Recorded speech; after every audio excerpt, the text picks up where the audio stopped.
रात के शायद 1:30 या 2 बज रहे थे। गर्मी इतनी थी कि पंखे की हवा भी तवे की तरह गर्म लग रही थी। नींद तो वैसे भी मेरी आंखों से कई सालों से रूठी हुई थी। आज इस उमस में रही सही कसर भी पूरी कर दी। मैं एक पुरानी सूती नाइटी पहने अपनी छोटी सी रसोई में पानी पीने आई। फ्रिज से बोतल निकाली ही थी कि मेरे फोन की स्क्रीन जली। साथ में एक हल्की सी टिंग की आवाज हुई। मैंने टाइम देखा। इस वक्त किसका मैसेज आ सकता है? मैंने स्क्रीन अनलॉक की। व्हाट्सएप पर मैसेज था राहुल का। राहुल, मेरे ठीक बगल वाले कमरे में किराए पर रहने वाला वो 25 साल का लड़का। हमारे कमरों के बीच में बस बालकनी की एक छोटी सी आधी दीवार का फासला था। मैसेज में लिखा था, भाभी अभी तक सोई नहीं? या मेरी तरह आपको भी आज कुछ ज्यादा ही गर्मी लग रही है? मैंने मैसेज पढ़ा और मेरा खून खौल गया।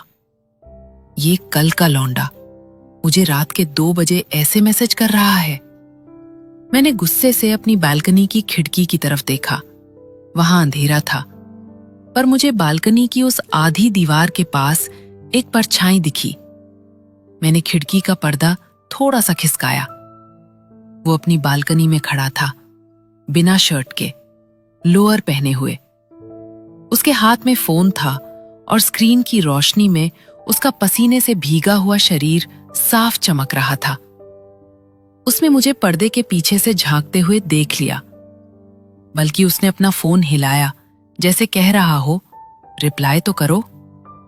और फिर उसने बहुत ही बेशर्मी से एक हल्की सी स्माइल दी। मैं एक 34 साल की विधवा थी। 4 साल पहले मेरे पति गुजरे थे। दुनिया के लिए मैं बस एक बेचारी थी, जिसे देखकर लोग या तो तरस खाते थे या गंदी नीयत से घूरते थे। पर उस रात उस 25 साल के लड़के की इस हल्की सी बदतमीजी ने, इस बेबाकी ने मुझे गुस्सा कम दिलाया और हैरान ज्यादा किया। उसने मुझे बेचारी नहीं समझा। उसने मुझे बस एक औरत समझा जिसे गर्मी लग रही थी। मैंने तुरंत पर्दा गिरा दिया। मेरा गला सूख रहा था। मैंने एक सांस में आधा पानी पी लिया। मैंने उसे रिप्लाई नहीं किया। मैं जाकर बिस्तर पर लेट गई। पर उस रात 4 साल बाद पहली बार मुझे सच में गर्मी लग रही थी। दोस्तों, आप सोच रहे होंगे कि मैं एक जवान लड़के के ऐसे मैसेज पर भड़क कर उसके घर क्यों नहीं गई। चलिए, मैं आपको थोड़ा पीछे ले जाती हूं। मेरा नाम मीरा है। पति के जाने के बाद ससुराल वालों के ताने और रिश्तेदारों की झूठी हमदर्दी मुझसे बर्दाश्त नहीं हुई। मैं वो सब छोड़ छाड़ कर इस नए शहर आ गई। यहां एक स्कूल में पढ़ाने लगी और ये छोटा सा फ्लैट किराए पर ले लिया। मुझे लगा यहां शांति मिलेगी, पर शांति के ठीक बगल में ही तूफान रहता था, राहुल। जब मैं यहां शिफ्ट हुई तो पहले ही दिन वो मेरे दरवाजे पर आ गया, हाथ में एक खाली कटोरी लिए। नमस्ते, मैं राहुल, पड़ोस में रहता हूं। वो चीनी खत्म हो गई है, चाय बनानी थी। उसने एक मासूम सी स्माइल देकर कहा। मैंने उसे चीनी दे दी। मुझे लगा बात खत्म, पर नहीं, ये तो बस शुरुआत थी। वो एक टिपिकल बैचलर था। कभी चीनी, कभी पत्ती, कभी टमाटर मांगने आ जाता। भाभी, आज कुकर में दाल जल गई, क्या आपके यहां से 2 रोटियां मिल जाएंगी? मैं उसे रोटियां दे देती। वो लड़का था ही ऐसा, बातूनी और चुलबुला। एक दिन संडे था। मैं अपनी बालकनी में खड़ी कपड़े सुखा रही थी। वो भी अपनी बालकनी में आ गया। बीच में बस वो 3 फुट की दीवार थी। भाभी, आप सारा दिन काम करती हो, थकती नहीं? उसने अपनी बालकनी की दीवार पर कोहनी टिकाते हुए पूछा। काम नहीं करूंगी तो खाऊंगी क्या? मैंने बिना उसकी तरफ देखे जवाब दिया। अरे तो मुझे बता दिया करो ना। मार्केट से सब्जी लानी हो, बिजली का बिल भरना हो, मैं ले आऊंगा। वैसे भी खाली बैठा रहता हूं। तुम काम क्या करते हो? मैंने पूछ लिया। सॉफ्टवेयर कंपनी में हूं भाभी, वर्क फ्रॉम होम चल रहा है, मतलब घर बैठकर लैपटॉप पर खटर पटर। पर सच बताऊं, लैपटॉप से ज्यादा मुझे पड़ोसियों पर नजर रखना पसंद है, उसने हंसते हुए कहा। मैं ठिठकी। मैंने उसे घूर कर देखा। मेरा मतलब है, पड़ोसियों का ख्याल रखना पसंद है। उसने तुरंत बात पलट दी, पर उसकी आंखों की वो शरारत छुप नहीं पाई। मैं अंदर आ गई। ये लड़का सीधा तो नहीं था, पर पता नहीं क्यों उसकी ये हरकतें मुझे बुरी नहीं लगती थी। वो उन आदमियों से बेहतर था जो हमदर्दी के नाम पर मुझे घूरते थे। कम से कम राहुल जो भी था, मुंह पर था। धीरे धीरे हमारी बालकनी वाली बातें आम हो गई। मैं शाम को चाय लेकर बालकनी में आती तो वो भी वहां अपनी कॉफी लिए हाजिर हो जाता। वो अपनी ऑफिस की बातें बताता, अपनी एक्स गर्लफ्रेंड की बुराई करता, और मैं, जो पिछले 4 साल से बस अपने आप से बातें कर रही थी, मैं उसे सुनती। एक शाम उसने मुझसे पूछ लिया, भाभी आप हमेशा इतनी सीरियस क्यों रहती हो? कभी हंस भी लिया करो। हंसने की कोई वजह भी तो होनी चाहिए। मैंने एक सूखी सी स्माइल दी। वजह तो बहुत है। देखो मुझे, मेरी गर्लफ्रेंड छोड़कर भाग गई। बॉस रोज गालियां देता है। मकान मालिक किराया बढ़ाने की धमकी दे रहा है। फिर भी मैं हंसता हूं। तुम पागल हो इसलिए। मैंने तंज कसा। पागल तो हूं भाभी। उसने मुझे देखा। पर सही बताऊं, कभी कभी रात को मुझे भी बहुत अकेलापन लगता है। ऐसा लगता है जैसे कोई है ही नहीं दुनिया में। उसकी इस बात ने सीधा मेरे दिल पर चोट की। वो 25 साल का था और मैं 34 की, पर अकेलापन तो दोनों का एक ही था। मैंने उससे पूछा, तो तुम क्या करते हो जब अकेलापन लगता है? वो अचानक हंसा। उसकी आंखों में वो कमीनी सी चमक आ गई।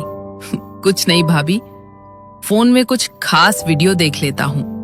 जो असल जिंदगी में नहीं मिलता वो स्क्रीन पर देखकर काम चला लेता हूं। उसमें आंख मारी। मैं झेप गई। मेरा चेहरा लाल हो गया। बेशर्म हो तुम एक नंबर के। अरे भाभी, इसमें बेशर्मी क्या है? इंसान हूं, रोबोट थोड़ी। वैसे आप कहो तो मैं फोन छोड़ दूं? मुझसे क्यों पूछ रहे हो? तुम्हारी मर्जी। मैंने मुंह फेर लिया। क्योंकि मेरी मर्जी तो आपके हाथ में है ना भाभी, उसने बहुत ही धीमी आवाज में कहा। मैं पलटी। वो मुझे ही देख रहा था। उसके चेहरे पर अब कोई मजाक नहीं था। वो मुझे बहुत ही गहरी नजरों से देख रहा था। मेरा दिल एक पल के लिए धड़कना भूल गया। मैंने बिना कुछ बोले अंदर जाकर दरवाजा बंद कर लिया। उस रात के बाद से मुझे एहसास हो गया था कि हमारे बीच की वो दीवार अब सिर्फ ईंट और सीमेंट की नहीं रही थी। उसमें कुछ और भी पनप रहा था। दोस्तों, जब एक अकेली औरत को कोई हंसाने वाला मिल जाए तो वो उसके लिए किसी जादू से कम नहीं होता। राहुल की यही बेबाकी मुझे उसकी तरफ खींच रही थी। अगर आपको भी राहुल का ये मुंहफट अंदाज पसंद आ रहा है तो इस कहानी को 1 लाइक जरूर कर दें। गर्मियों का मौसम था। एक दोपहर अचानक मौसम बदला और जोरों की बारिश शुरू हो गई। मैंने बालकनी में बहुत सारे कपड़े सुखाने के लिए डाले थे। मैं भागकर बालकनी में गई कपड़े उतारने। तेज हवा चल रही थी और बौछारें सीधी बालकनी में आ रही थी। 2 मिनट में ही मैं पूरी तरह भीग गई। मेरी सूती साड़ी मेरे बदन से चिपक गई थी। मैं जल्दी जल्दी कपड़े समेट रही थी कि तभी राहुल भी अपनी बालकनी में आ गया। वो शायद नहाकर निकला था। उसके कंधे पर एक तौलिया था और उसने सिर्फ एक शॉर्ट्स पहना था। उसने मुझे देखा। मैं उस वक्त उस हालत में थी जहां कोई भी औरत नहीं चाहेगी कि कोई पराया मर्द उसे देखे। मेरे कपड़े पूरी तरह से मेरे शरीर पर चिपके हुए थे। मैं ठिठक गई। मैंने जल्दी से एक चादर अपने ऊपर लपेटने की कोशिश की, पर उसने नजरें नहीं चुराईं।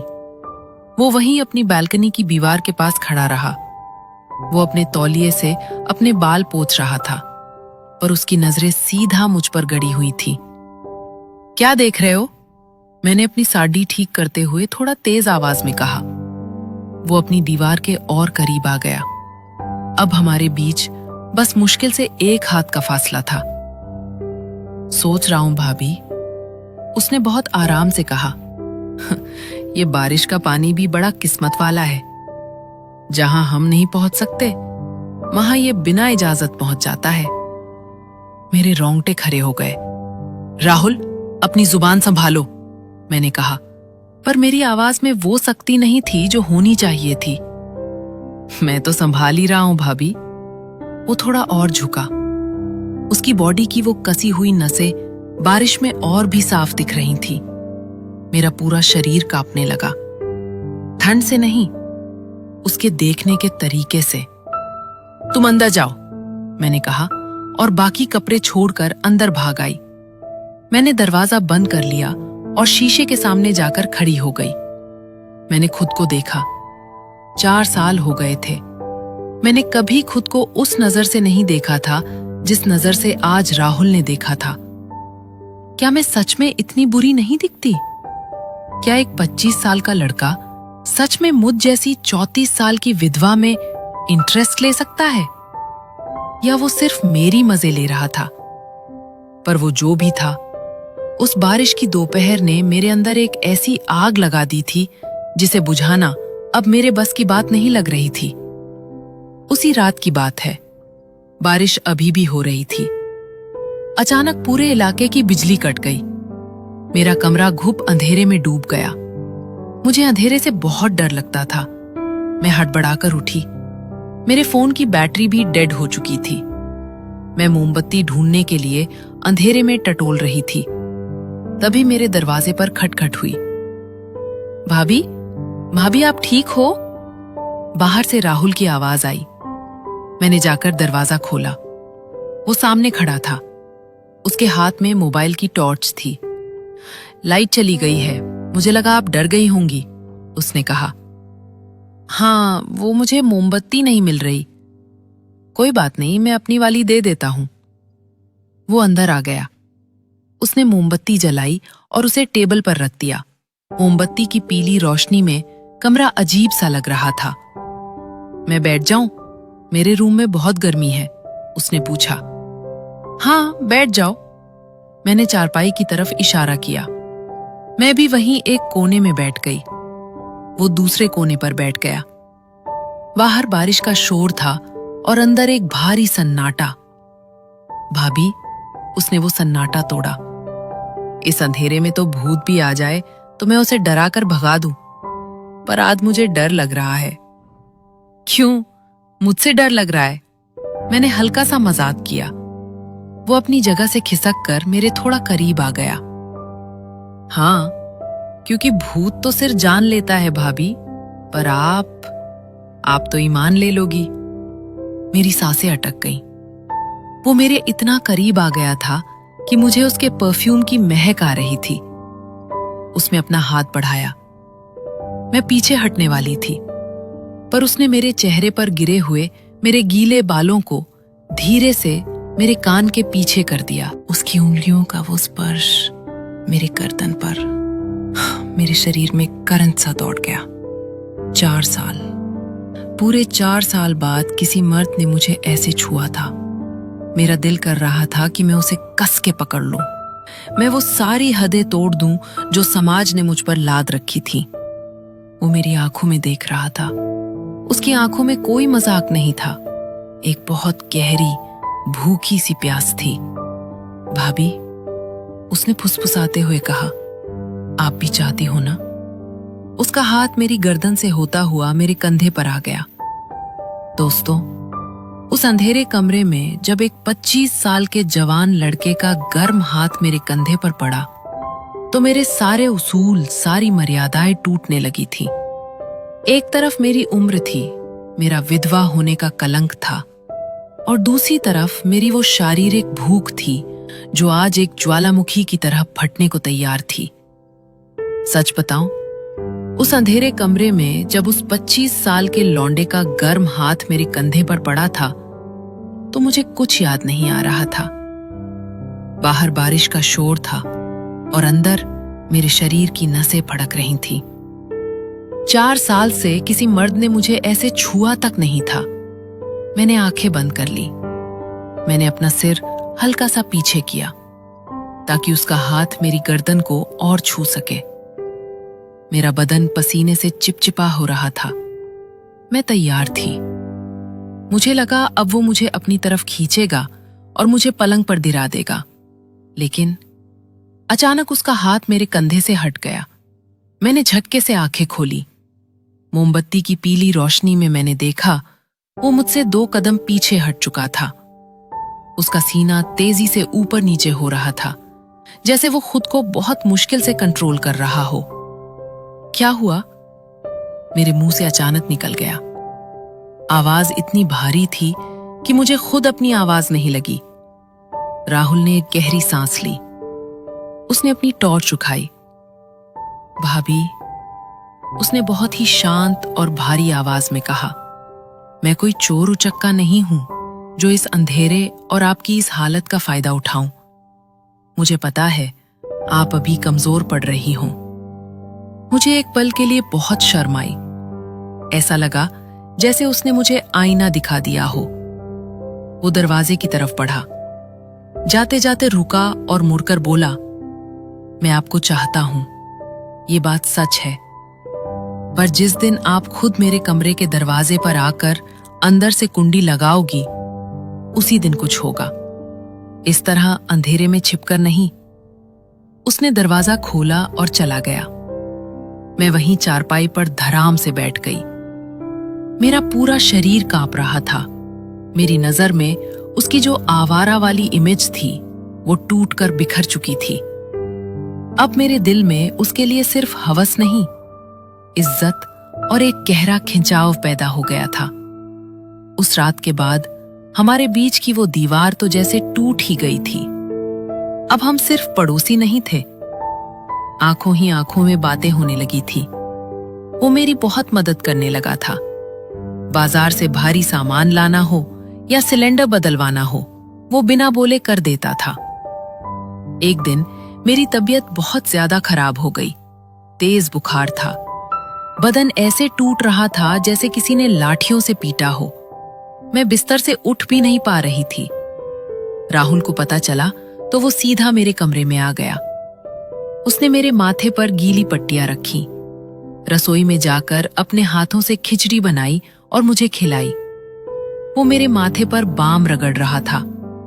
उसकी उंगलियों में जो एक नरमी थी वो मुझे अंदर तक सुकून दे रही थी।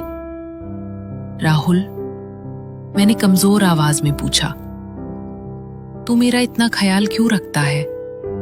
मैं तो तेरी कुछ लगती भी नहीं।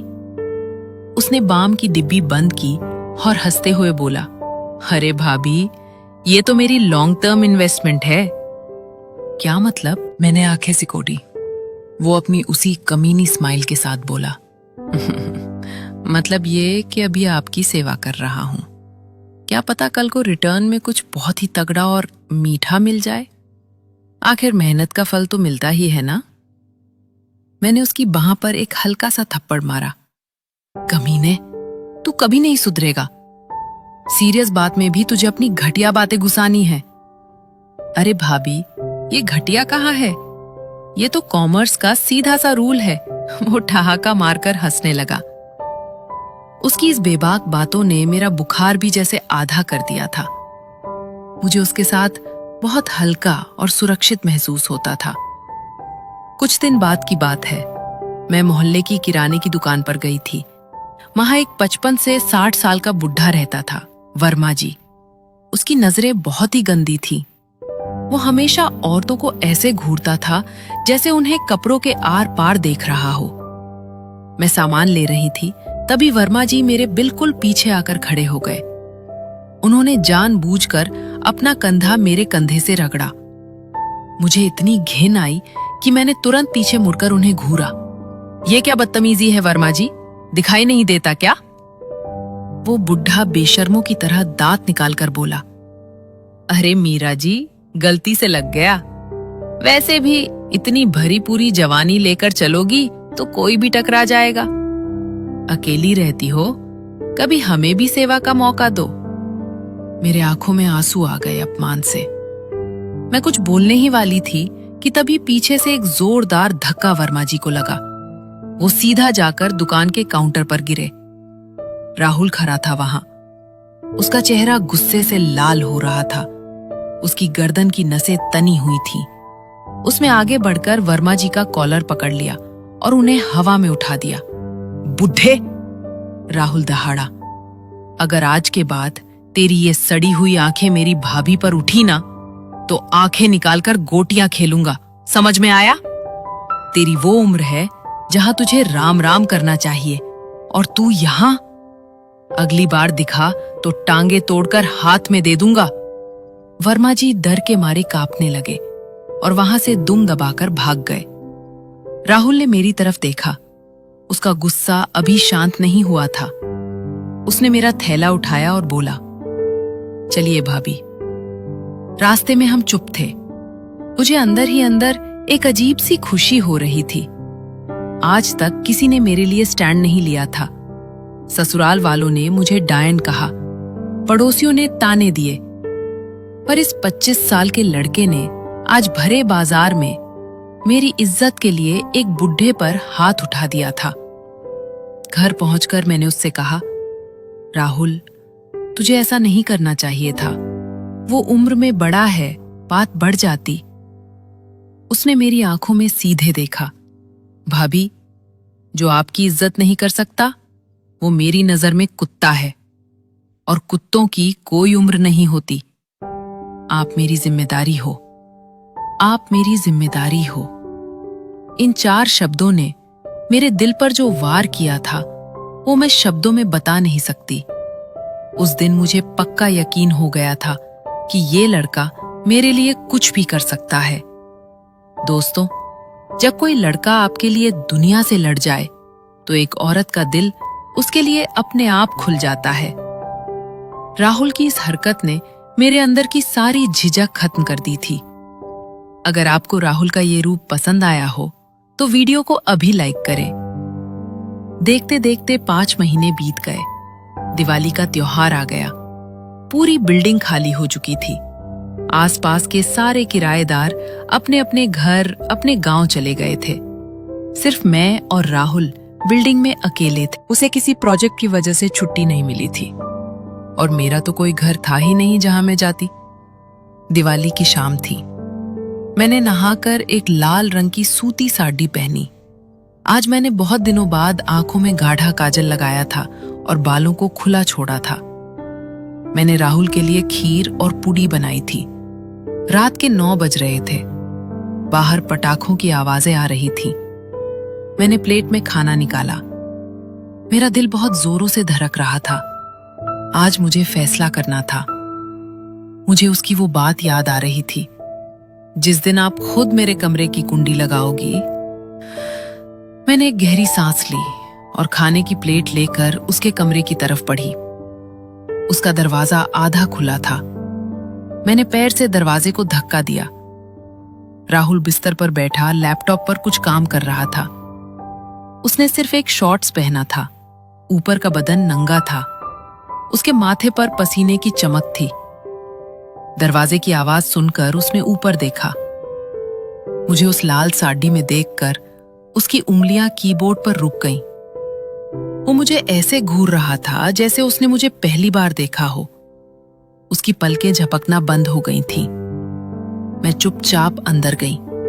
मैंने खाने की प्लेट टेबल पर रखी। फिर मैं वापस मुड़ी और मैंने दरवाजे की कुंडी लगा दी। खट! वो आवाज उस सन्नाटे में बहुत तेज गूंजी। राहुल लैपटॉप को साइड में रखकर खड़ा हो गया। उसकी आंखों में एक सवाल था और एक भूखी सी प्यास भी। भाभी, ये कुंडी। उसका गला सूखा हुआ था। तूने ही कहा था ना राहुल। मेरी आवाज कांप रही थी, पर मेरे कदम उसकी तरफ बढ़ रहे थे कि जिस दिन मैं खुद दरवाजा खटखटाकर अंदर आऊंगी और कुंडी लगाऊंगी। मैं उसके बिल्कुल सामने जाकर खड़ी हो गई। हमारे बीच अब कोई दीवार नहीं थी। आज दिवाली है राहुल, और मुझे अब और अंधेरे में नहीं रहना। राहुल ने 1 सेकंड भी बर्बाद नहीं किया। उसने मेरा हाथ पकड़ा और मुझे खींचकर दीवार से लगा दिया। उसकी पकड़ में इतनी ताकत थी कि मेरे हाथ की चूड़ियां खनक उठी। उसकी आंखें लाल हो रही थीं। भाभी, वो मेरे कान के पास फुसफुसाया, बहुत तड़पाया है आपने। आज कोई शराफत नहीं दिखाऊंगा। मुझे शराफत चाहिए भी नहीं। मैंने भी अपने अंदर की 4 साल की प्यास को बाहर आने दिया और फिर उसने मुझे चूम लिया। वो कोई फिल्मी या सॉफ्ट किस नहीं था। उसमें एक जानवरों जैसी भूख थी। उसके होंठ मेरे होंठों को ऐसे चूस रहे थे जैसे मैं कोई पानी का झरना हूं और वो रेगिस्तान का प्यासा। मैंने भी अपने दोनों हाथ उसकी नंगी पीठ पर कस लिए। मेरे नाखून उसकी चमड़ी में गड़ रहे थे। मेरा पूरा शरीर पसीने से भीगने लगा था। उसने मुझे झटके से गोद में उठा लिया। मेरी साड़ी का पल्लू कब जमीन पर गिरा मुझे पता ही नहीं चला। उसने मुझे बिस्तर पर पटक दिया और वो मेरे ऊपर आ गया। राहुल, मेरे मुंह से एक लंबी आह निकली। बाहर आसमान में पटाखे फूट रहे थे और अंदर उस छोटे से कमरे में 4 साल का सूखा खत्म हो रहा था। उस रात वहां कोई 34 साल की विधवा या 25 साल का लड़का नहीं था।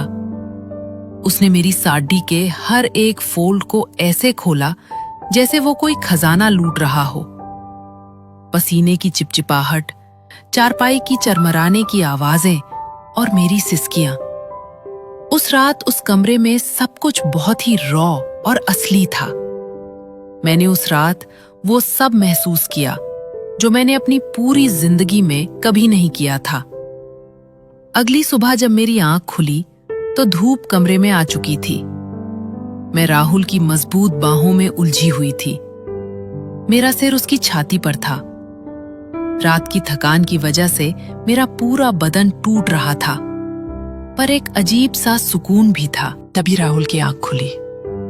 उसने मुझे देखा और मेरे माथे को चूम लिया। गुड मॉर्निंग मेरी जान, उसने मुस्कुराते हुए कहा। मेरी जान? ये शब्द सुनकर मुझे अच्छा भी लगा और डर भी। मैं उठकर बैठ गई। मैंने जल्दी से अपनी साड़ी खुद पर लपेटी। रात का नशा अब उतर रहा था और हकीकत सामने खड़ी थी। क्या हुआ? राहुल ने पूछा। वो उठकर मेरे पास बैठ गया। राहुल, ये जो कल रात हुआ ये गलत था। मैं नजरें चुरा रही थी। इसमें गलत क्या था मीरा? हम दोनों ने अपनी मर्जी से किया। उसने पहली बार मुझे मेरे नाम से पुकारा था। पर हमारी उम्र देख राहुल, तू 25 साल का है, मैं 34 की हूं। मैं एक विधवा हूं। मेरे अंदर का डर बाहर आ रहा था। मुझे कोई फर्क नहीं पड़ता। उसने मेरा हाथ पकड़ा। मीरा, मैं तुमसे शादी करना चाहता हूं। कल रात जो हुआ वो सिर्फ हवस नहीं थी। मैं सच में तुम्हें चाहता हूं। शादी? ये शब्द सुनकर मेरे पैरों तले जमीन खिसक गई। तू पागल हो गया है? मैं चिल्लाई। तुझे पता है समाज क्या कहेगा? लोग मुझ पर थूकेंगे कि मैंने एक जवान लड़के को फंसा लिया। मेरे ससुराल वाले मुझे जान से मार देंगे। और 10 साल बाद का सोच राहुल, जब तू 35 का होगा, एकदम जवान, तब मैं 44 की हो जाऊंगी।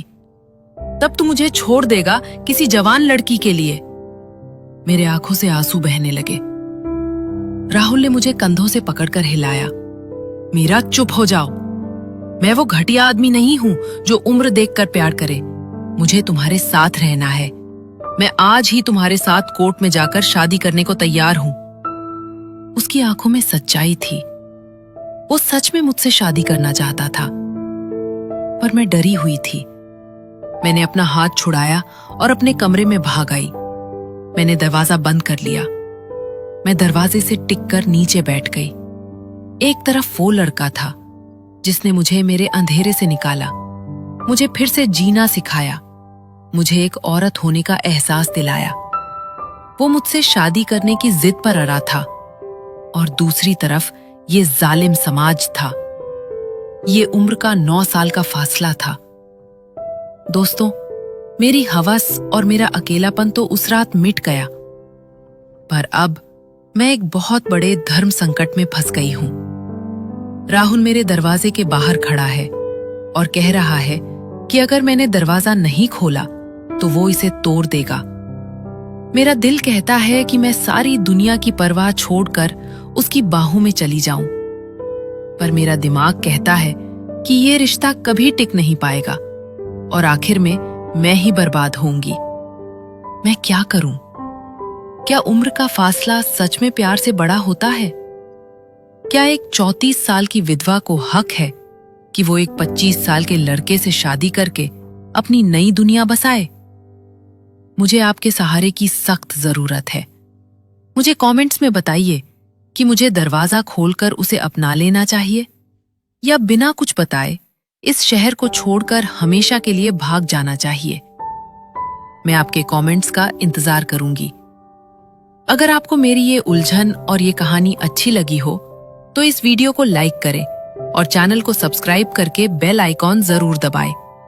मैं जल्द लौटूंगी अपनी जिंदगी के इस फैसले के साथ। तब तक अपना ख्याल रखें।